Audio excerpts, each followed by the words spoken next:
Lampu kuning dari Bank Dunia, 2023 resesi bakal terjadi di mana-mana.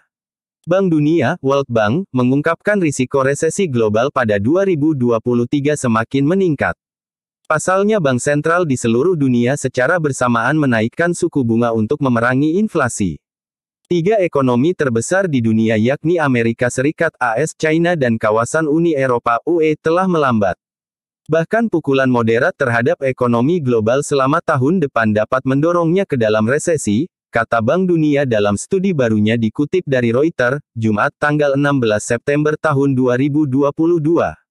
Dikatakan bahwa ekonomi global saat ini dalam perlambatan paling tajam menyusul pemulihan pasca resesi sejak 1970.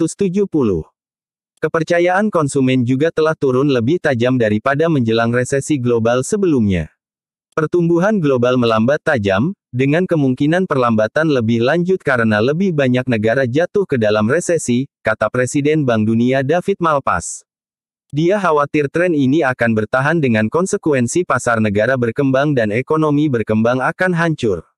Bank Dunia memprediksi kenaikan suku bunga yang sedang berlangsung secara global akan berlanjut hingga tahun depan, tetapi kemungkinan tidak cukup membawa inflasi kembali ke tingkat sebelum pandemi COVID-19. Kecuali jika gangguan pasokan dan tekanan pasar tenaga kerja mereda, tingkat inflasi inti global tidak termasuk energi dapat bertahan di sekitar 5% pada 2023, hampir 2 kali lipat rata-rata 5 tahun sebelum pandemi, jelasnya. Untuk mendorong inflasi lebih rendah, Bank Dunia menilai perlu kenaikan suku bunga dengan tambahan 2 poin persentase, di atas kenaikan 2 poin yang sudah terlihat di atas rata-rata tahun 2021.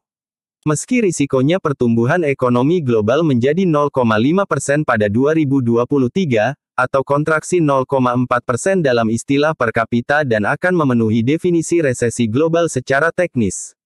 Malpass mengatakan pembuat kebijakan harus mengalihkan fokus mereka dari mengurangi konsumsi ke meningkatkan produksi, termasuk upaya untuk menghasilkan investasi tambahan dan peningkatan produktivitas.